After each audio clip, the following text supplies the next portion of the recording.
በስመ አብ ወወልድ ወመንፈስ ቅዱስ አሐዱ አምላክ አሜን። እንደምን አደራችሁ? እግዚአብሔር ይመስገን። ቸርነቱ ብዙ የሆነ በምሕረቱ የሰበሰበን እግዚአብሔር ስሙ የተመሰገነ ይሁን። አሜን። በእግዚአብሔር ቸርነት የምንጀምረው ትምህርታችን ርዕስ የስህተት ትምህርቶችና ጠባያቸው የሚል ነው።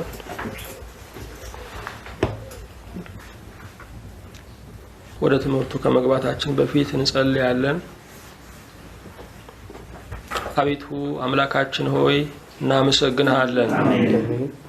የሁል ጊዜ ረዳታችን አንተ ስለሆንክ ጌታ ሆይ ከፍ ከፍ እናደርግሃለን። እንደ ጠፋ በግ ስንቅበዘበዝ እንደ ቸረረኛ የምትመልሰን አንተ ስለሆንክ ዘወትርም ደግሞ ደጆችህን ከፍተህ ስለምትቀበለን ጌታ ሆይ ተመስገን። አቤቱ እኔን ባሪያህን እነዚህን ባሪያዎችህን የሚሰሙህን ሁሉ ከበደላችን ከኃጢአታችን በቀራንዮ አደባባይ በፈሰሰው ንጹህ በሚሆነው ደም እጠበን።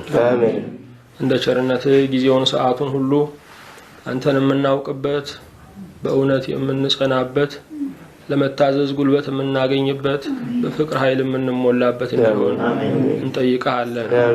ሁሉ ያንተ ነውና አቤቱ ያንተ የሆነው ነገር ያንተ ከሆነውም እንዳያንስብን እንለምንሃለን። ጊዜው ሰዓቱ ላንተ ክብር ለኛ በረከት ይሁን። ለመናገር ጥበብ ለመስማትም ማስተዋል አንተ ሆነን። በአንድ ልጅህ በኢየሱስ ክርስቶስ በእርሱ ያለ ክብር ላንተ ይገባል። ከእርሱ ጋራ ከመንፈስ ቅዱስም ጋራ ትክክል የሚሆን ዛሬም ዘወትርም ለዘላለሙ አሜን። እሺ፣ ርዕሳችን የስህተት ትምህርቶችና ጠባያቸው የሚል ነው።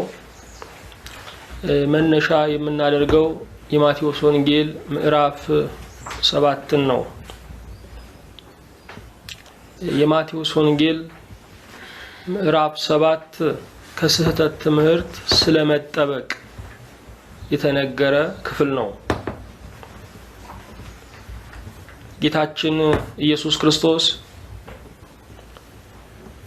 በተራራው ላይ ካስተማራቸው የመጨረሻው የትምህርት ክፍል በምዕራፍ 7 ላይ የምናገኘው ነው። የተራራው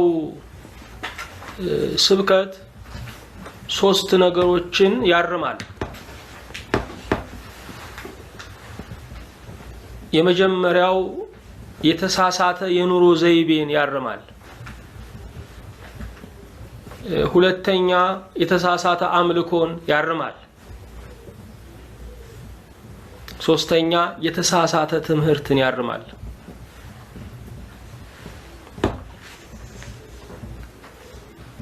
የማቴዎስ ወንጌል ምዕራፍ 5 ስለ ተሳሳተ የኑሮ ዘይቤ እርምት የሚሰጥ ነው።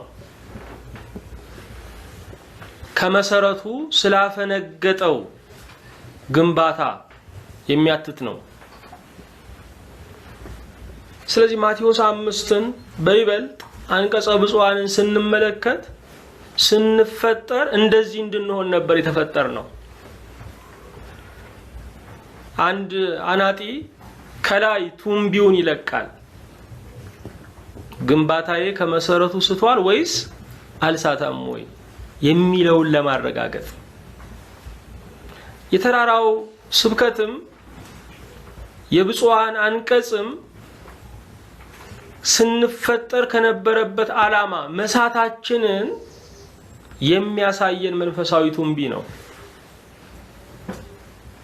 የማቴዎስ ወንጌል አሁንም ምዕራፍ 6 ሁለተኛው የተራራው ስብከት ክፍል ነው።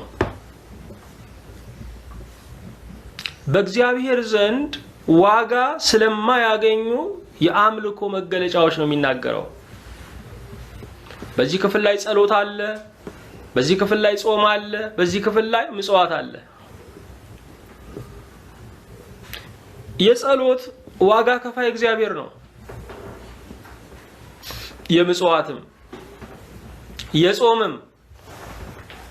ስለዚህ ሰዎች እነዚህን ነገሮች ለታይታ እንዳያደርጓቸው የሚያስጠነቅቅ ክፍል ነው። ድካሙ አለ፣ ግን ፍሬው ከሌለ ወይም ዋጋው ከሌለ ጥቅሙ ምንድነው?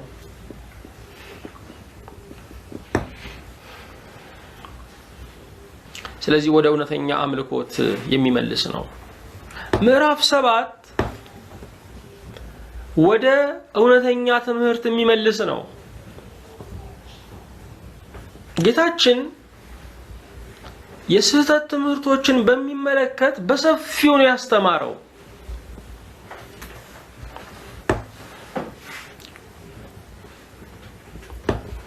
እኛ የስህተት ትምህርቶችን እንደምንንቃቸው አይደለም፣ ጌታ አስጠንቅቆናል። በ100 ሊትር ውሃ ውስጥ 1 ሊትር መርዝ ቢጨመር ትንሽ ነው አይደለም። 99% ንጹህ ውሃ ነው፣ 1% ግን መርዝ ነው። ግን ይገላል፣ ግን ይጎዳል። በብዙ ጤናማ ትምህርቶች ውስጥ የሚተላለፍ አንድ የስህተት ትምህርት ይጎዳል። ጌታችን ይህንን ትምህርት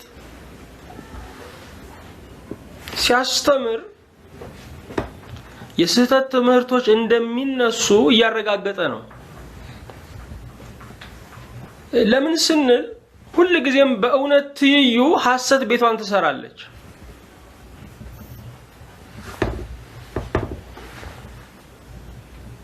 በእውነት ትይዩ ሐሰት ቤቷን ትሰራለች። ከሙሉ ጨለማ ይልቅ የሚያጭበረብር ብርሃን ለሰይጣን ሐሳቡን ይፈጽምለታል። ከሙሉ ጨለማ ይልቅ የሚያጭበረብር ብርሃን ለሰይጣን ሐሳቡን ይፈጽምለታል።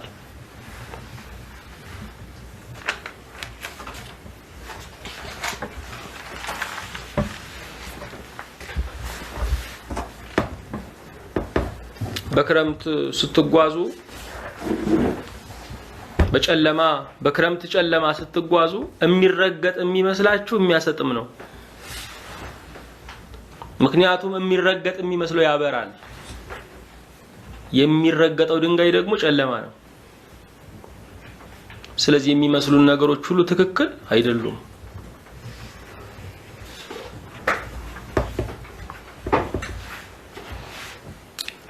ቢሆንም ጌታችን ትምህርቶች ላይ እንድንፈርድ እንጂ ሰዎች ላይ እንድንፈርድ አልፈቀደልንም። የሁል ጊዜ ችግራችን ይሄ ነው። ሰዎችን ከአስተሳሰባቸው ለይተን ማየት አንችልም። አንድ እናት ልጇን የምትወደው አጥፊ ልጇን የምትወደው ለአጥፊ ልጇ የምትከራከረው ልጇን ከስህተቱ ለይታ ስለምታየው ነው። ለዚህ ነው እኛ ህጋዊ ጥላቻዎች እንፈልጋለን። ከህጋዊ ጥላቻዎቻችን አንዱ እገሌ መናፍቅ ነው የሚለው ዛቻ ፉከራችን ነው። ማውገዝ እሱ ነው የምንወደው። በቤተ ክርስቲያን ታሪክ በ3 የዓለም አቀፍ ጉባኤዎች ብቻ ውግዘት ተከናውኗል። ከዛ በኋላ ብዙ ውግዘት አንሰማም። ለምን ስንል የቤተ ክርስቲያን ዋነኛ ስራዋ ማስተማር እንጂ ማውገዝ አይደለም።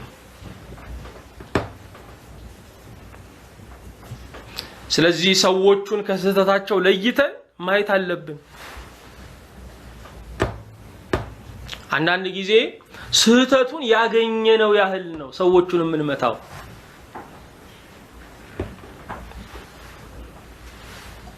አንድ ሰው የቤትን ምግብ ትቶ እደጅ ላይ የተጣለ ምግብ የሚበላ ከሆነ ይሄ ሰው ተቸግሯል፣ አንድ ነገር ሆኗል። ስለዚህ ከጤናማው ገበታ የተለዩ ሰዎች ልናዝንላቸው ይገባል፣ ልንራራላቸው ይገባል፣ ልንጸልይላቸው ይገባል። ማቴዎስ 7 ስለዚህ ነው የሚነግረን። ክፍሉ ሲጀምር እንዳይፈረድባችሁ አትፍረዱ ነው የሚለው። ጌታ ቀጥሎ ስለ ስህተት መምህራን እየተናገረን ያለው። ስለዚህ በእነዚህ ሰዎች ላይ አትፍረዱ። ለምን? እንዳይፈረድባቸው። መፍረድ የእግዚአብሔር ስልጣን ነው። ስለዚህ ስንፈርድ እግዚአብሔርን ያለ ዙፋን እናስቀረዋለን። መፍረድ የእግዚአብሔር ስልጣን ነው። ስለዚህ ስንፈርድ እግዚአብሔርን ያለ ዙፋን እናስቀረዋለን። ይሄ ብቻ አይደለም፣ መፍረድ በውስጡ ራስን ማጽደቅ አለው። ስለዚህ አሁንም ትዕቢተኞች እንሆናለን።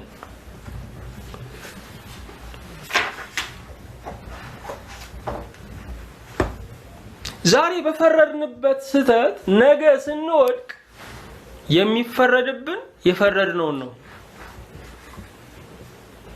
ስለዚህ የፍርድ ጉድጓድ ነገ ራሳችንን የሚጥል ነው። መፍረድ ለመፈተን በር መክፈት ነው። በህይወት ላይ የፈረድናቸው የሳቅናቸው ነገሮች ሁሉ እያሰገጉ መጥተዋል። ዛሬ እየኖርን ያለነው ኑሮ የዛሬውን ኑሮ ብቻ አይደለም፣ የትላንትን ፍርድ ውጤትም ነው። ኑሮ ብቻ የማይከብድም ነበር። ትላንት የዘራነውን ዛሬ እያጨድን ስለሆነ ነው የሚከብደን። ስለዚህ ጌታ እንዳይፈረድባችሁ አትፍረዱ አለ። በመቀጠልም በወንድምህ ዓይን ያለውን ጉድፍ ስለምን ታያለህ? በዓይን ያለውን ምሰሶ ስለምን አትመለከትም? መቼም አንድ ክርስቲያን ሊያስብ የሚገባው ሰው ሁሉ ኃጢአተኛ ነው፣ እኔ ግን ከሰው የበለጠ ኃጢአተኛ ነኝ ብሎ ነው ማሰብ ያለበት።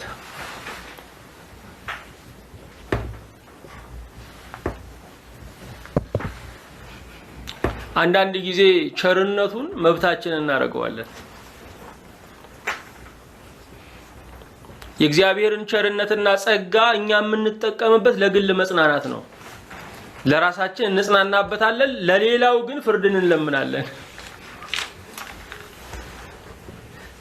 የእግዚአብሔር ቸርነት የእግዚአብሔር ጸጋ ግን ዓለም አቀፋዊ ነው። ሁሉን አድራሻ ያደረገ ነው። ስለዚህ አሁንም በስህተት ትምህርት ውስጥ ልንገነዘበው ከሚገባን ነገር አንዱ ምንድነው ስንል እነገሌ ምን ያምናሉ ሳይሆን እኔ ምን አምናለሁ። እማምነውን ካወቅኩኝ እማላምነውን አውቃለሁ። አንድ የባንክ ሰራተኛ ሁሉ ጊዜ የሚያጠናው ስለ ትክክለኛው የብር ኖት ነው እንጂ ስለ ሐሰተኞች የብር ኖቶች አይደለም። እነሱማ ቁጥር የላቸውም፣ በየቀኑ ይፈላሉ። የሐሰት ትምህርትን በየቀኑ ነው የሚፈላው። እሱን ሁሉ ነቅሰን መልስ መስጠት አንችልም። ትክክለኛውን እምነት ማወቅ፣ ትክክለኛ ያልሆነውን ማራቅ ነው።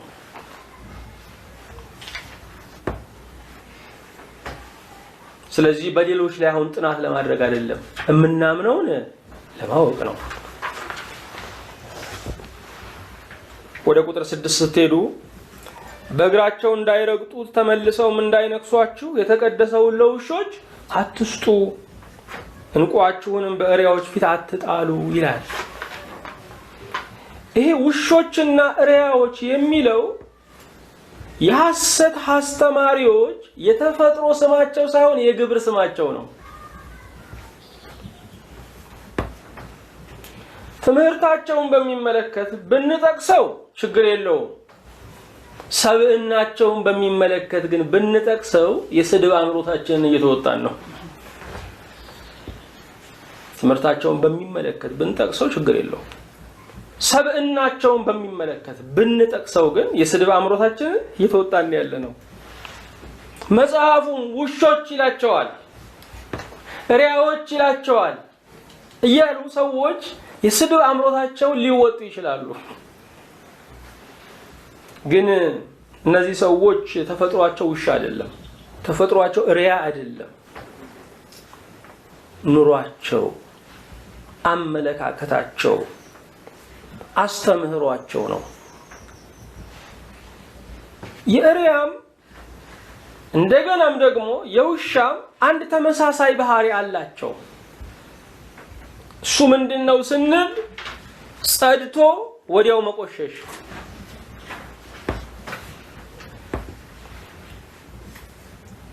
ውሻም ወደ ትፋቱ ስለሚመለስ እሪያም በተመገበበት ስለሚያስመልስ ሁለቱም ጸድተው ምን የሚሉ ናቸው? የሚቆሽሹ ናቸው። በስህተት ትምህርት ውስጥ ያሉ ሰዎች እግዚአብሔር ካልረዳቸው በስተቀር መውጣት ከባድ ነው። አሁን ነግራችሁ ተመልሰው እዛው ላይ ናቸው። አሁን ነግራችሁ ተመልሰው እዚያው ላይ ናቸው።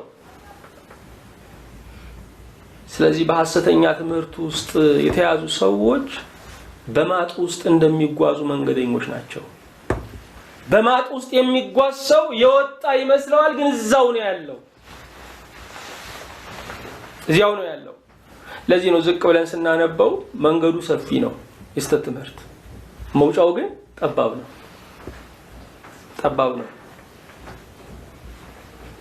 እነዚህን ሰዎች እየጸለይን ፈቃዳቸውን እየጠየቅን ልናስተምር ይገባናል። ምክንያቱም የምናስተምረው በጨለማ ውስጥ ላሉ ብቻ አይደለም፣ በተጭበረበረ ብርሃን ውስጥ ላሉም ነው። እውነተኛው ብርሃን የሚያስፈልገው በጨለማ ውስጥ ላሉ ብቻ አይደለም፣ በሚጭበረበር ብርሃን ውስጥ ላሉም ነው። እነኚህ ሰዎች የመስማት ፈቃድ ከሌላቸው በእልህኝነት ውስጥ ካሉ የኛን መስጠት የለብንም። ለምን ስንል ለሰጠናቸው መልካም ቃል ሌላ መልስ እንዳያዘጋጁ። ይሄ የሚመለሱበትን እድሜ ያረዝመዋል። የሰው ልጅ በተፈጥሮ ለተናገረው ነገር ታማኝ መሆን ይፈልጋል። ለተናገረው ስህተት ታማኝ መሆን ይፈልጋል። የተናገርኩት ከሚጠፋ የወለድኩት ይጥፋ የሚለው ወገኖች ለታማኝነት ብቻ አይደለም፣ ለስህተትም ሰው ይጠቀምበታል። ዝም ብለን ተፈጥሯችንን ስንመለከተው የምናስበውን የምንናገር ብቻ አይደለንም፣ የተናገርነውንም እናስባለን።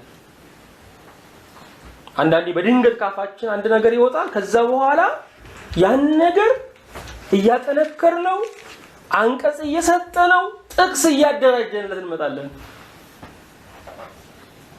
ምክንያቱም ሰው ኃጢአትን የሚሰራው በጊዜ ውስጥ ስለሆነ ላባከነው ጊዜ ታማኝ ለመሆን አጥፍቻለሁ አይልም።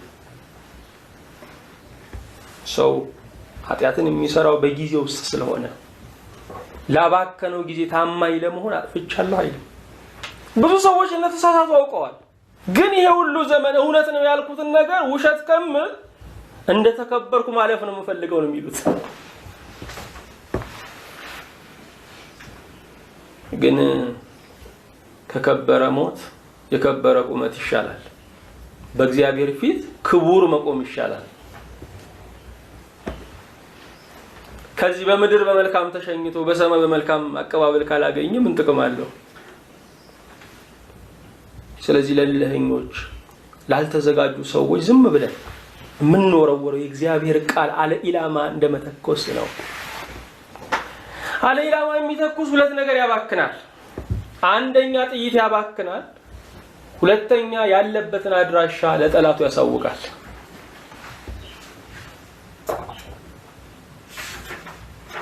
ስለዚህ በኢላማ በአላማ መሆን አለበት።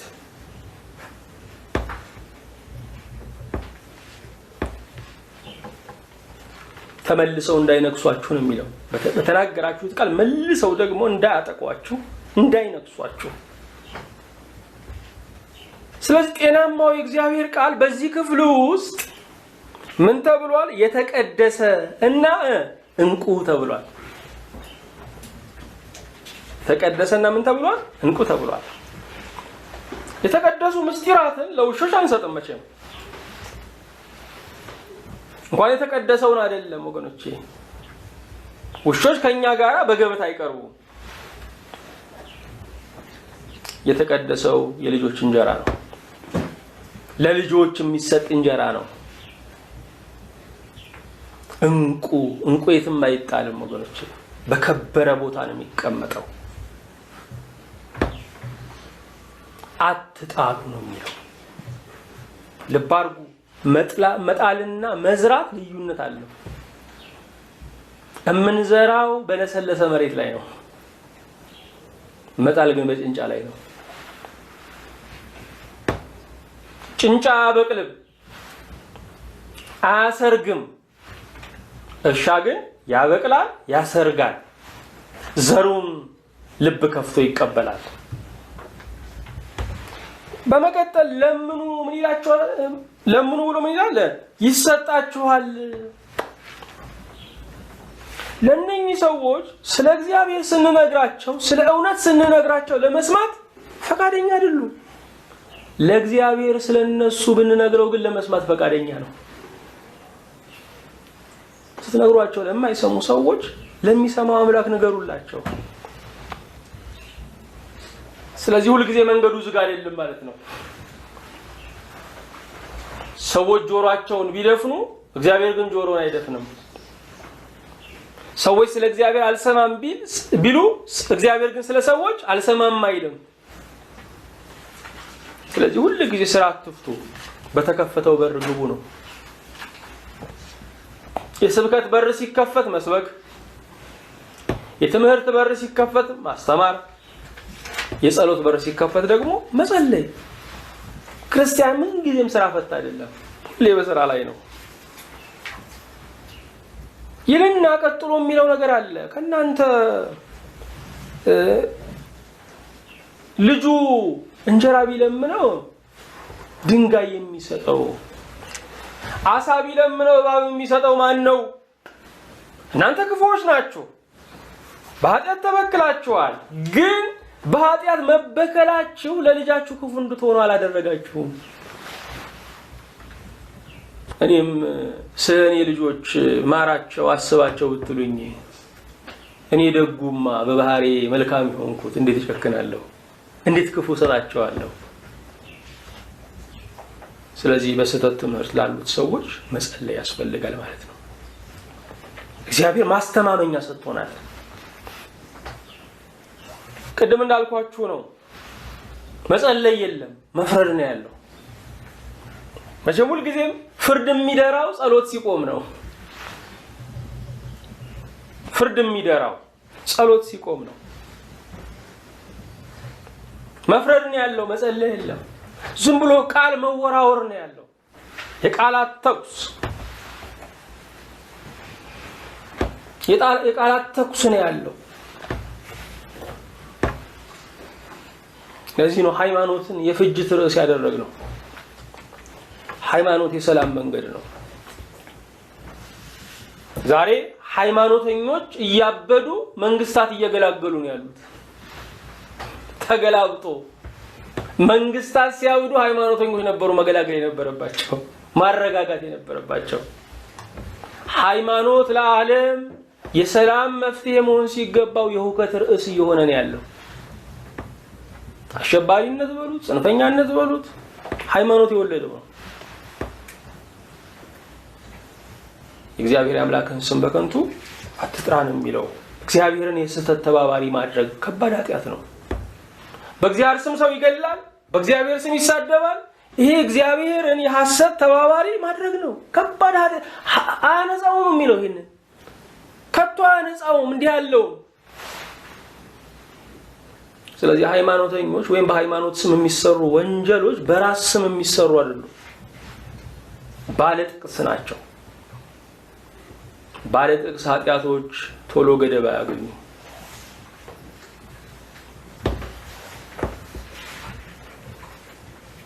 ከዛ ጌታ በመቀጠል የተናገረው ነገር አለ። ሰዎች እንዲያደርጉላችሁ የምትወዱትን እርሱን እናንተ ደግሞ አድርጉላቸው። ይሄ ከብዙ ሃይማኖቶች ክርስትና ልዩ የሚያደርገው ነው። የሁሉም ሃይማኖት መመሪያ፣ የሁሉም ፍልስፍና መነሻ በአንተ ሊደረግብህ የማትሻውን ክፉ ነገር በሌላው ላይ አታድርግ ነው።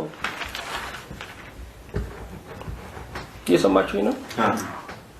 በአንተ ሊደረግብህ የማትሻውን ክፉ በሌላው ላይ አታድርግ ነው። ስለዚህ አሉታዊ ቅድስና ነው ያላቸው። እንዲሰርቁ ማትፈልግ ከሆነ አትስረቅ፣ እንዲገድሉ ማትፈልግ ከሆነ አትግደል ነው። ይሄ ግን አዎንታዊ ቅድስና ነው። ሰዎች ሊያደርጉልህ የምትፈልገውን ነገር አንተ አድርግላቸው። እንዲወዱ ትፈልጋለህ፣ ውደዳቸው። መልካም እንዲያደርጉልህ ትፈልጋለህ፣ አድርግላቸው። እንዲያጽናኑ ትፈልጋለህ፣ አጽናናቸው። እንዲረዱ ትፈልጋለህ፣ ተረዳቸው። አዎ በእግዚአብሔር ፊት አለመስረቅ ጨዋነት ነው። መስጠት ግን ቅድስና ነው። አለመግደል ጨዋነት ነው። ማዳን ግን ቅድስና ነው። አው ሕግም ነቢያትም ይህ ነው የሚለው። በመቀጠል ምን ይላል? በጠበበው ደጅ ግቡ፣ ወደ ጥፋት የሚወስደው ደጅ ሰፊ መንገዱም ትልቅ ነውና። የእውነትን መንገድ የጠበበ ደጅ ነው የሚለው። የጠበበ ደጅ ለመሄድ እንጂ ለመመለስ አይረዳም። የእውነት መንገድም ወደፊት እንጂ ወደ ኋላ የለውም። የእውነት መንገድ ማለት የእስራኤል ልጆች ቀይ ባህርን የተሻገሩበት መንገድ ነው። አንድ ጊዜ ነው መሄጃ እንጂ ምን የለውም፣ መመለሻ የለውም። እግዚአብሔር ወደፊት ለሚሉ ባህር ይከፍላል እንጂ ወደ ኋላ ለሚሉ ባህር አይከፍልም። የጠበበ ደጅ ሁሉ ጊዜ የምናየው ከፊታችን ያለውን ብቻ ነው። የእውነት መንገድም የበረቱትን የቀደሙትን ቅዱሳን እያየን የምንጓዝበት እንጂ ወደ ኋላ ያሉትን እያየን የምናፈገፍግበት አይደለም።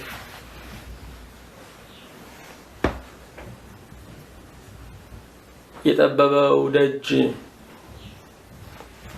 ግቡ ይታያል፣ ጫፉ ይታያል። ምክንያቱም እይታ ወደ አንድ አቅጣጫ ስለሚሆን የእውነት መንገድም መጨረሻው ይታወቃል። የተተመነ ነው። በጠበበው ደጅ ግቡ፣ ወደ ጥፋት የሚወስደው ደጅ ሰፊ መንገዱ ትልቅ ነውና። የስህተት ትምህርት ሰፊ ነው መንገዱ። ምክንያቱም መርሁ ምን አለበት ነው? ምን አለበት? ምን ችግር አለው ነው። ስለዚህ መንገዱ ሰፊ ነው። ነፃነት የሚመስል ባርነት ነው። እገሌና እገሌ እኩል ነው። አለቃና ጭፍራ የለውም። መንጋና እረኛ የለውም። በራስህ መጓዝ ትችላለህ የሚለው ሰፊ ነው መንገዱ። ነፃነት የሚመስል ውስጣዊ ምንድነው? ባርነት ነው። ሰፊ ነው። ይሄ ብቻ አይደለም። የስህተት ትምህርቶች ወይም የኑፋቄ ትምህርት የምንላቸው ከፍልስፍና ጋር የተጋቡ ናቸው። ከፍልስፍና አንድ እጅ፣ ከዘመናዊነት አንድ እጅ፣ ከብሉዩ አንድ እጅ፣ ከሐዲሱ አንድ እጅ፣ ከሊቃውንቱ አንድ እጅ፣ ከስነ ልቦናው አንድ እጅ፣ ከሁሉ የዘገነ ነው። ስለዚህ ራሱን የሚያስበው እንደ ዓለም አቀፋዊነት ነው። ጠባብነትን የሚዋጋ ነው የሚመስለው። የንቃተ ህሊና ዘመን መዳረሻ ነው የሚመስለው። መንገዱ ምን ስለሆነ? ሰፊ ስለሆነ እንደፈለግን መኖር እንችላለን። ውጤቱ ግን እንደፈለግነው መሆን አይችልም። ችግሩ እሱ ነው። እንደፈለጉ መኖር ይቻላል። እንደምንፈልገው ውጤቱን ማዞር አንችልም። ውጤቱ ያለው በእግዚአብሔር እጅ ነው። ውጤቱ ያለው እውነት በምትሰጠው ዋጋ ውስጥ ነው። በጠበበው ደጅ የሚገቡ ጥቂቶች ናቸው ነው የሚለው። ስለዚህ እውነት በብዛት አትለካም። የብዙሃን ስምምነት አይደለም እውነት ያደረገው። እውነት ያደረጋት ከእውነተኛው አምላክ መውጣቷ ነው። የብዙሃን ስምምነት አይደለም እውነት ያደረገው። እውነትን እውነት ያደረጋት ከእውነተኛው አምላክ መውጣቷ ነው።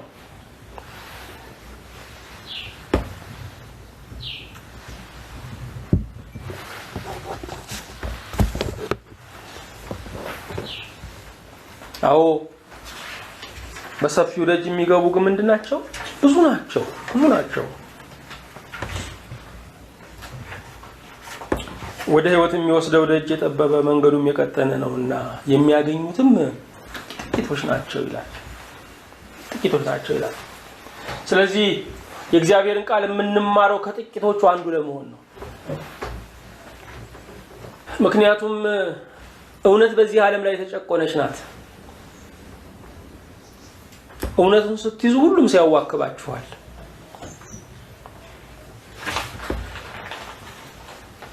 ሁሉም ሰው ስለሚያዋክበን የያዝነውን እውነት በእውነተኛ ቅንዓት መናገር እየከበደን ይመጣል።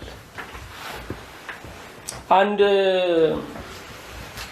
በአውሮፓ ውስጥ ያለ ታወቀ ቀልደኛ ነው እና ሰባኪው መጣና አንተ ስትቀልድ ሁሉ ሰው ያምናል፣ እኔ ስሰብክ ግን ብዙ ሰው አያምነኝም አለው። ቀልደኛው ግን ምን አለው? እኔ የያዝኩትን ውሸት እንደ እውነት ነው የምናገረው፣ አንተ ደግሞ የያዝከውን እውነት እንደ ውሸት ነው የምትናገረው። ለዚህ ነው ሰው የማያምን አለው። ውሸተኞች ውሸትን እንደ እውነት በሚያወሩበት ዓለም ላይ እኛ እውነትን እንደ እውነት መናገር አልቻልንም ማለት ነው። እማንታመነው ለዚህ ነው።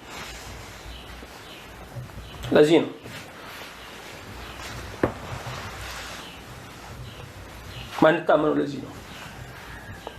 ዛሬ በእግዚአብሔር አደባባይ እንኳን ሊሆን ይችላል የሚሉ ትምህርቶች በጣም ሰፊ ናቸው። ሊሆን ይችላል ብሎ ስብከት የለም። መላምት አይደለም። ይሄ ነገር ያልተሞከረ ነገር አይደለም። 2000 ዓመት የተፈተነ መንገድ ነው። በሰው አይደለም፣ በአምላክ የተጀመረ ነው ክርስትና። በአምላካችን በኢየሱስ ክርስቶስ። ስለዚህ ብዙ ይሄ ነገር በዚህኛው ቋንቋ እንዲህ አይልም፣ ይሄ በእንደዚህ አይልም የሚያምታታ ነገር ነው የምንሰማው። አዎ በግሪኩም በዕብራይስጡም በግዕዙም በላቲኑም ተፋቀሩ ይላል። የገባንን ለምን አንኖርም? የገባንን ስንኖረው እኮ ያልገባንን እንረዳዋለን። ስለዚህ አንድን የእግዚአብሔር ቃል ሰዎች ለመረዳት 4 ጉድጓድ ቆፍረዋል። በዚህ ያመልጣሉ፣ በዚህ ያመልጣሉ። አንዱ የኑፋቄ ችግር ይኸው ነው። የያዝነው መጽሐፍ ላይ እምነት እንዳይኖረን ማድረግ ነው። የምንጠራጠረውን መጽሐፍ ይዘን እንድንዞር ማድረግ ነው።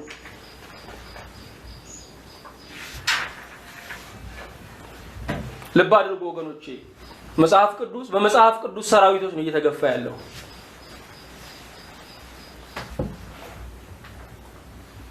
በዓለም ላይ ባሉ በብዙ የነገረ መለኮት ትምህርት ቤቶች ሰዎች ሃይማኖትን ሊያጸኑ ገብተው ሃይማኖትን ተነጥቀው ይወጣሉ። የሚያሳዝነው ደግሞ እነኚህ የነገረ መለኮት ትምህርት ቤቶች የተቋቋሙት እግዚአብሔር አለ ብለው ድሆች በሰጡት ምዕመናን በሰጡት የአስራት የበኩራት ገንዘብ ነው።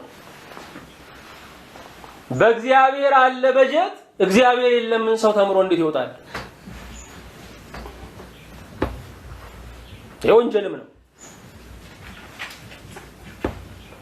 ወንጀልም ነው። የማይገባንን መብላት ስተት ነው። አዎ ስተት ትምህርት እንደዚህ አይነት ባህሪ ያለው መንገዱ ሰፊ ነው። ሁሉ አለቃ የሚሆንበት ነው። ታላችሁ ዛሬ መቼም ያለንበት ዘመን ሰዎች በጽሞና ተቀምጠው መማር አይፈልጉም። በአንድ አገልጋይ፣ በአንድ እረኝነት፣ በአንድ ቤተክርስቲያን ውስጥ መኖር አይፈልጉም። ለምን? ሰፊ መንገድ ነው የሚፈልጉት። ዛሬ ሰዎች የሚፈልጉት የአካላዊቷ ቤተክርስቲያን አባል ለመሆን ሳይሆን የኦንላይን ቸርቾች አባል መሆን የሚፈልጉት። የፌስቡክ ቸርቾች አሉ፣ የቫይበር ቸርቾች አሉ። የነሱ አባል መሆን ነው ሰዎች የሚፈልጉት። እዛው ላይ ይቀባባሉ፣ ይሿሿማሉ። አለቃው እዛ ላይ ይሾማል፣ ጭፍራው እዚያ ላይ ይሾማል። ግን ቫይበር ያቅፋል? ፌስቡክ ወንድሜ ይላል። እረኝነት አካላዊ ነው። አንዳንድ የለመድናቸው ቋንቋዎች አሉ። በመንፈስ ከእናንተ ጋር ነኝ የሚል ካልቻልን፣ አዎ በመንፈስ ከሁሉ ጋር የሚሆን እግዚአብሔር ብቻ ነው። መገኘት ያስፈልጋል። እኛ በመንፈስ ከሰው ጋር ልንሆን አንችልም። ከማንም ሰው ጋር ልንሆን አንችልም። በመንፈስ ሊሆን የሚችል እግዚአብሔር ብቻ ነው። አዎ በማንችልባቸው አጋጣሚዎች በጸሎት የእግዚአብሔርን ክንዲያውም እየሰደድን ማለት ነው እግዚአብሔር ከነሱ ጋር እንዲሆን እናደርጋለን እንጂ እኛ ከነሱ ጋር ልንሆን አንችልም። ስለዚህ ስህተት ትምህርቶች አንዱ የቤተ ክርስቲያን አካላዊነት እየናዱ ይመጣሉ። ዛሬ በኮድ የሚቆለፉ ብዙ ነገሮች አሉ። ከኢሜላችን ከእያንዳንዱ እንትናችን ጀምሮ ምን ቆልፋቸው ነገሮች አሉ። የሚቆለፉ ቸርቾችም እየበዙ ነው ያሉት። የየግል ቀጥሎ የበግ ለምድ ለብሰው ከሚመጡባችሁ በውስጣቸው ግን ነጣቂዎች ተኩላዎች ከሆኑ ከሐሰተኞች ነቢያት ተጠንቀቁ። የበግ ለምድ መልበስ ምንድነው?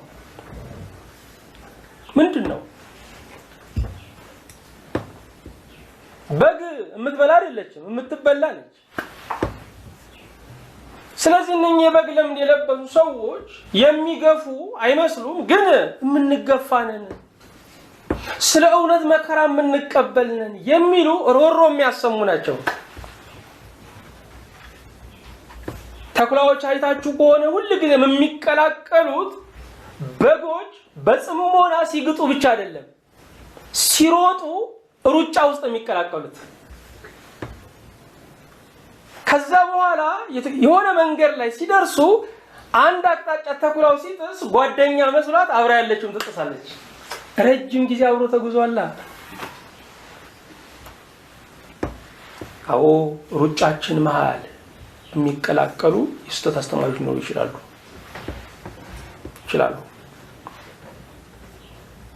ጉባኤውን በጥብጠነው መጣን የሚሉ እኮ አሉ።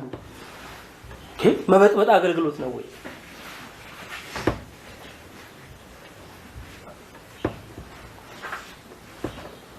አብሮ የማይኖሩ አብሮ ከሚኖረው ጋር አፋጅተውት ይመጣሉ። አብሮ የሚኖረው እኮ ቄሱና ምዕመኑ ነው። ከሕፃንነት እስከ ሞት ድረስ አብሮ የሚኖረውን አብሮ ለአንድ ቀን መጥተው የዘመናትን ነገር አፍርሰው ይሄዳሉ። አንዱ የኑፋቄ ችግር ሰላም ማሳጣት ነው፣ ፍቅር ማሳጣት ነው።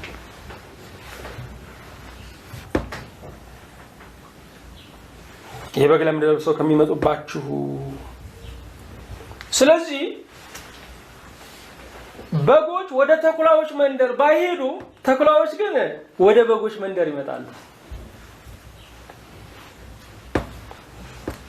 አንድ አባት የሚሉት ነገር ትዝ ይለኛል። ሰይጣን ሰዎችን ከቤተ ክርስቲያን ማስወጣት ብቻ አይደለም ወደ ቤተ ክርስቲያን የሚያስገባል፣ በዚያ ያሉትን ለማመስ። ምክንያቱም ከውጭ አጥቂዎች ይልቅ የውስጥ ሰራተኞች ለሰይጣን ብዙ ስራ ይሰሩለታል። ከሐሰተኞች ነቢያት ተጠንቀቁ ነው የሚለው። ስለዚህ ነቢያት ሐሰት አሉ ማለት ነው። የሐሰት ነቢያት አሉ፣ ትንቢት የሚናገሩ ታሪክን ዘርዝረው የሚያወሩ መለኮታዊ መፍትሄ በእጃችን አለ የሚሉ የሐሰት ምን አሉ? ነቢያት አሉ ወገኖች አሉ። ከሐሰተኞች ነቢያት ተጠንቀቁ። ወደኋላ በደንብ እንመጣበታለን። ከፍሬያቸው ታውቋቸዋላችሁ። መለያው ምንድነው? ፍሬው ነው።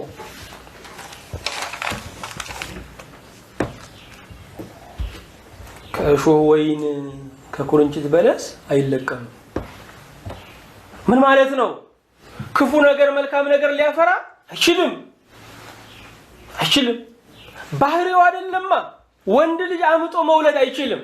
ባህሪው አይደለም። የሐሰት ነቢያትም ልክ እንደዚሁ ነው። ሰላምን ሊያመጡ አይችሉም። ፍቅርን ሊያመጡ አይችሉም። ይልና ዝቅ ብሎ ስናነብ ቁጥር 21 ላይ ማቴዎስ 7 ላይ ነው ያለነው። በሰማያት ያለው የአባቴን ፈቃድ የሚያደርግ እንጂ ጌታ ሆይ ጌታ ሆይ የሚለኝ ሁሉ መንግስተ ሰማያት የሚገባ አይደለም። ስለዚህ የሐሰት ትምህርት አንዱ ባህሪው ምንድነው ስንል ለጌታ የአፍ ወዳጆች ያደርጋል። ጌታ ጌታ ጌታ የሚል በቃ ለክርስቶስ መቆርቆር የሚመስል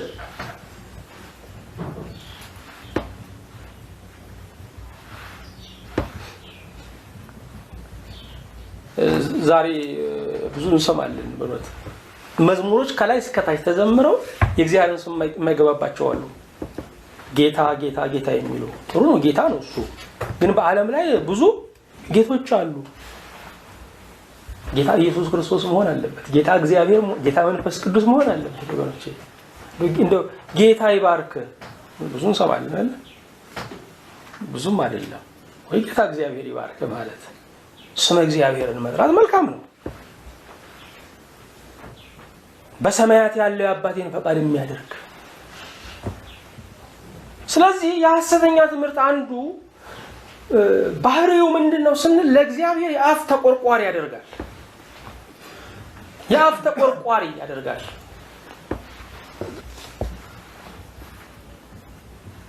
ግን ዝቅ ብለን ስናነበው የሚደንቅ ነገር አለ። በዚያን ቀን ብዙዎች ጌታ ሆይ በስምህ ትንቢት አልተናገርንምን? በስምህ አጋንንትን አላወጣንምን? በስምህ ተአምራት አላደረግንምን? በስምህ ብዙ ተአምራት አላደረግንም ይሉኛል። የዚያን ጊዜ ከቶ አላወቅኳችሁም፣ እናንተ አመፀኞች ከኔ ራቁ ብዬ መሰክርባችኋለሁ። ስለዚህ የጸጋ ስጦታም ሊኖር ይችላል። የጸጋ ስጦታዎች የመዳን ዋስትናዎች አይደሉም።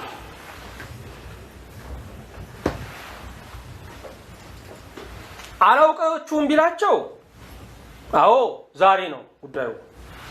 አላወቅኳችሁም ነው፣ ቀድሞም እውቅና አልሰጠኋችሁም እኮ ነው።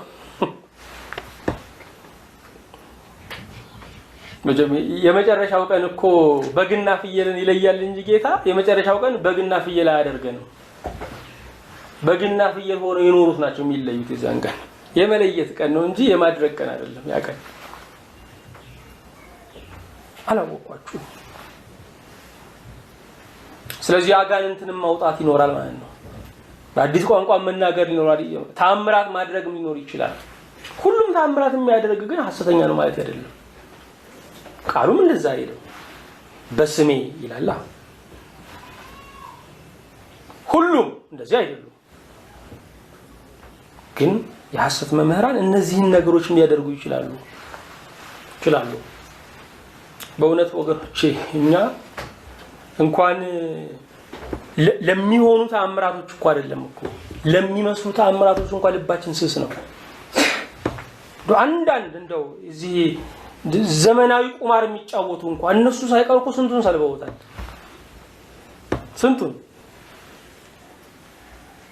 ስንቱ በሳይኮሎጂ ስንቱ እኮ ተጠልፎ ወድቋል።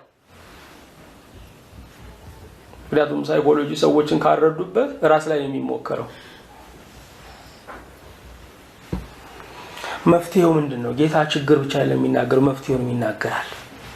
ስለዚህ ይህን ቃሌን ሰምቶ የሚያደርግ ሁሉ ቤቱን በአለት ላይ የሰራ ልባም ሰውን ይመስላል። ዝናብም ወረደ፣ ጎርፍም መጣ፣ ነፋስም ነፈሰ፣ ያንንም ቤት ገፋው፣ በአለት ላይ ስለተመሰረተ አልወደቀም። ይህን ቃሌን ሰምቶ የማያደርገው ሰው ግን ነው የሚለው። ቤቱን በምን ላይ የሰራ ነው? በአሸዋ ላይ የሰራ ነው። ሁለቱም ቤት ነው። ሁለቱም ቤት ሆኖ ቀጥሏል። ምን እስኪመጣ? የሚያወዛውዝ ንፋስ፣ የሚንድ ጎርፍ እስኪመጣ። ክፉ ቀንን የሚያልፈው ህንጻው ሳይሆን መሰረቱ ነው።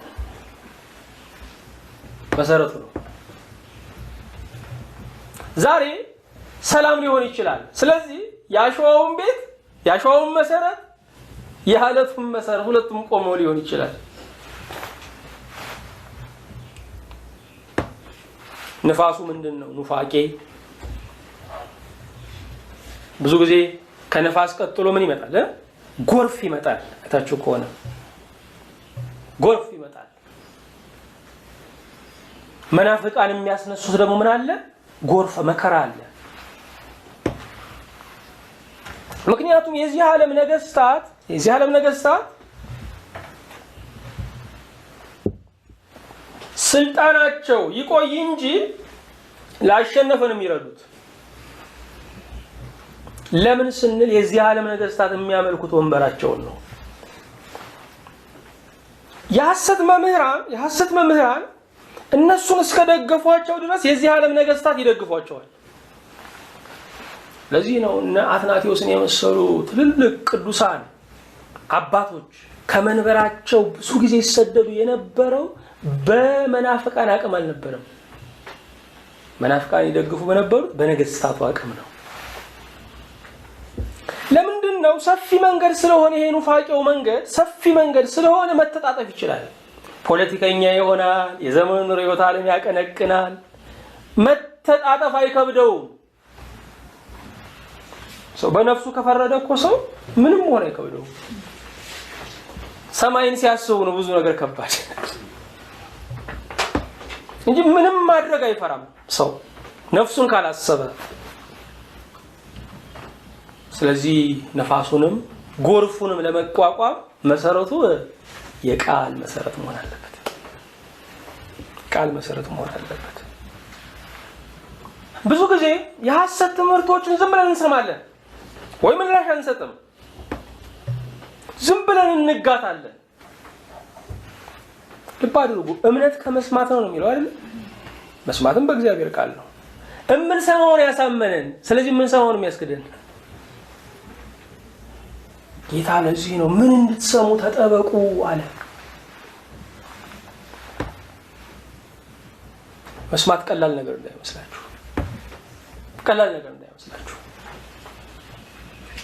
አሁን አንድ ነገር ብትሰሙ ተረጋግታችሁ ይህን ትምህርት መማር አትችሉም።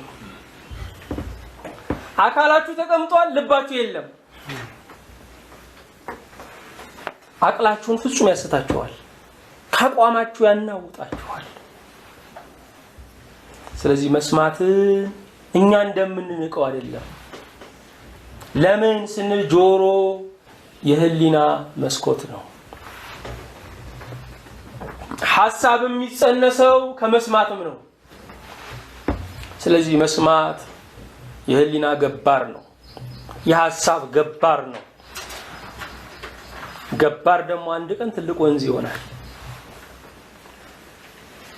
እንግዲህ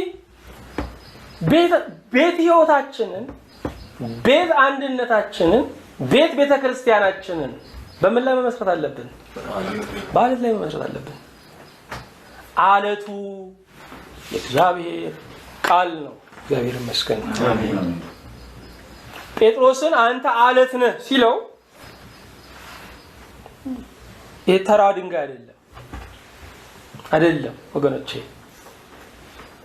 ጽኑ የሆነ የተራው ድንጋይ አንዳንዴ ያፈር ዘመድ አለ። ስትነኩት ፍርክስ ይላል። ድንጋይ ነው ግን ዘሩ ድንጋይ ነው ግን ፍርክስ ይላል። እዚያ ላይ አይደለም። ያንን አለት ለጴጥሮስ ያለው ጠንካራውን ያንን ጥቁር አለት የማይፈረከሰው አለት ነው ሲሉ ልክ እንደዚያ ነው ያለው። የቃሉ አለትም ልክ እንደዚሁ ነው። የሚፈረከሰው ድንጋይ ሳይሆን ጽኑ ድንጋይ። መቼም ቤተሰቦችን ብትጠይቁ አንዳንድ ጊዜ ቦታውን ይገዙና ምን መኖሩን አያውቁም። አለት መኖሩን አያውቁም። ለዓመት እንጨርሰዋለን ያሉት ቤት ለዓመታት ሊፈጅ ይችላል። ምኑ እስኪወጣ አለቱ እስኪወጣ ድረስ ግን ያ ቤት ለዘመናት ጠንካራ ነው። መሰረት ያደክማል ግን ለዘለቄታ ይኖራል። የላስኪት ቤትማ በቀን ውስጥ ምንም ችግር የለም። ይሄ የበረሃኞች ቤት እኮ በቀን ውስጥ ነው የሚሰራው፣ በአንድ ቀን ይሰራል። ምክንያቱም የሚተከለው በመሬት ላይ እንጂ በመሬት ውስጥ አይደለም። ድንኳን በመሰረት ውስጥ አይደለም ያለው፣ በካስማ ላይ ነው ያለው።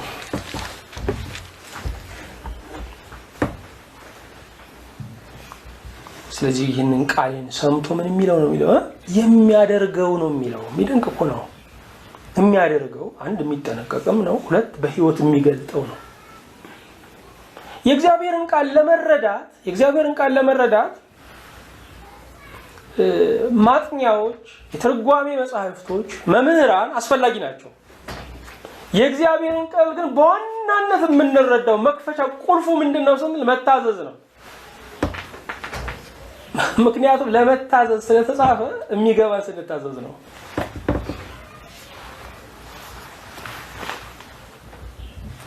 ዓላማውን ስናገኘው ሁሉም ነገር ምንድነው? ቀላል ነው። ስለዚህ ቃል የሚሰሙት የሚያደርግ ቤቱን በምን ላይ የሰራ ነው? በአለት ላይ የሰራ ነው። የኛ ቤት ምን አይነት ነው? በእውነት ወገኖች ምን አይነት ነው? ምን አይነት ቤት ነው እየገነባን ያለ ነው? ክርስትናችንን፣ ህብረታችንን፣ ቤተክርስቲያናችንን ምን ላይ ነው ያለ ነው? ምን ላይ ነው ያለ ነው? በአለት መሰራቱ ነፋስና ጎርፍ እንዳይመጣ ዋስትና አይደለም፣ እንዳይወስደን ነው ዋስትናው እንጂ ይመጣል እሱ።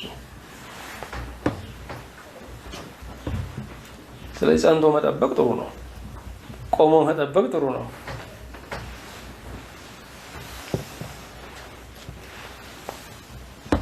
አዎ ይሄ ነፋስ ሲመጣ መወናበድ ነው የሚመጣው። የኑፋቄ ነፋሶች ሲመጡ አይታችኋል። በቃ ሁሉ ሰው በግል ማውራት ይጀምራል። ትንንሽ ጎጦች ይፈጠራሉ። ሰዎች ሐሰተኛ ወዳጅነት ይጀምራሉ። ራሳቸውን በጣም አተልቀው ያዩና ሌላ ሁሉ ያንስባቸዋል። እንደዚህ ነው የሚያደርገው ሰይጣን። ፊኛ አይደለም የሚነፋው። መጀመሪያ ሰውየው ላይ ይሰቅለዋል። አንተ እኮ ልዩ የዳንክ ነህ፣ የተለየ ሰው ነህ፣ ከነሱም ጋር የምትወዳደር አይደለም። ስለዚህ ጨረቃ ላይ ከቆሙ ሰዎች ጋር ስለምናወራ አንግባባም፣ አንደማመጥም። እንደዚህ ነው የሚያደርገው። እኛን መጨበጥ ሁሉ እንደ መርከስ እስኪመስላቸው ድረስ። ይሄ አንዱ የስህተት ትምህርት ባህሪው ነው። ወደ ኋላ እንመጣበታለን። ባህሪው ነው። ራስን ትልቅ ያደርግና ሌላውን ማኮሰስ፣ ራስን ለክርስቶስ በጣም ተቆርቋሪ ማድረግና ሌላውን ደግሞ ግዴለሽ ማድረግ። የእግዚአብሔር መንፈስ ሲነካችሁ፣ የእውነት ዕውቀት ሲያገኛችሁ ምልክቱ ምን ይመስላችኋል? በቃ ትሁት መሆን ነው፣ መሰበር ነው፣ ትሁት መሆን ነው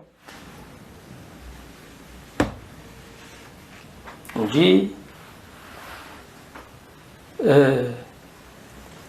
ከዓለም ወይም ደግሞ ከኃጢአት ትዕቢት አውጥቶ በጽድቅ ትዕቢት ውስጥ እግዚአብሔር በልዋጭ ትዕቢት ውስጥ እኛን ለመክተት ዓላማ የለውም። ትሁታን መሆን፣ መታዘዝ፣ ምን ተንግበር ምን እናድርግ ማለት ነው። ይሄ ነው እኮ ያለው። ሰው የእግዚአብሔር ቃል ሲገባው ጀርባውን አይሰጥም ለእውነት፣ ጀርባውን አይሰጥም ለአገልጋዮች፣ ጀርባውን አይሰጥም ለቤተ ክርስቲያን። ትሁት ነው የሚሆነው። የበላ ሰው ምን ልስራ ነው የሚለው። ከበላን ምን እናድርግ ምን እንታዘዝ ነው የምንለው። ስለዚህ ጌታችን እንዳይፈረድባችሁ ብሎ ከማስጠንቀቅ ጀመረና በመፍትሄ ፈጸመው። የተራራው ስብከት ትልቅ ትምህርት ነው። ትልቅ ትምህርት ነው። እንኳን ለቤተ ክርስቲያን ብቻ አይደለም ለመላው ዓለም መፍትሄ ነው ቢጠቀምበት። ዓለሙ ለዓለም አዎንታዊ መልስ ነው። ይሄ የተራራው ስብከት ግን አንድ ምዕራፍ ሙሉ የሚናገረው ወይም ደግሞ በመጨረሻ ላይ የሚናገረው ስለምንድን ነው? ስለ ስህተት ትምህርት ነው። መጨረሻ ላይ የሚነገሩ ደግሞ አጽንኦት አላቸው። ጌታ በአጽንኦት በመጨረሻ ይህን ትምህርት ተናገረ። ያስተማረን እግዚአብሔር ስሙ የተመሰገነ ይሁን። አሜን። በቀጣዩ የሚቀጥለውን ክፍል እናያለን። ስላስተማረን ነገር ሁሉ አምላካችን የእግዚአብሔር ስም ብሩክ ቅዱስ ይሁን። አሜን። እየጸለይን እንፈጽማለን። አምላካችን፣ ንጉሳችን፣ ፈጣሪያችን፣ ሰሪያችን፣ ታዳጊያችን፣ የትውልድ ሁሉ መጠጊያ አንተ የጥንት አምባ፣ በበረሃ ጥላ ያለ በጥማት ውስጥ ከአለት ልብ ውሃ የምታፈልቅ ቸርነህና አመሰግናለን። አሜን። ጌታ ሆይ ስለረዳህን ስላገዝከን ምስጋና ላንተ ይሁን። አሜን። በዚህ በዘመን መጨረሻ ከረሃብ ከቸነፈር ከምድር መናወጥ ጋራ ከተጠቀሱት የሐሰት ነቢያት የሐሰት መምህራን ደግሞ እንድንድን ባሪያዎችህን ሊመጡ ባላቸው ዘመናቶች ሁሉ ስላስጠነቀቅከን ምስጋና እናቀርብልሃለን። አሜን። እንደ ቸርነትህ በእውነተኛው እውነት አጽናን። አሜን። አንተን በማወቅ ዕለት ዕለት አሳድገን። አሜን። ሕይወታችንን በቃልህ ግዛ። አሜን። መንገዳችንን ሁሉ በስምህ አቅና። አሜን። አንተን ደስ የምናሰኝባቸው እሺ በጀ የምንልባቸው ወራቶችና ዘመኖችን አብዛለን። አሜን። ስለረዳህን ከእኛም ጋር ስላለ ምስጋና ለአንተ ይሁን። አሜን። በአንዱ ልጅ በኢየሱስ ክርስቶስ በእርሱ ያለ ክብር ጽን ለአንተ ይገባሃል። አሜን። ከእርሱ ጋራ ከመንፈስ ቅዱስም ጋራ ትክክል የሚሆን ዛሬም ዘወትርም ለዘላለሙ አሜን። አሜን።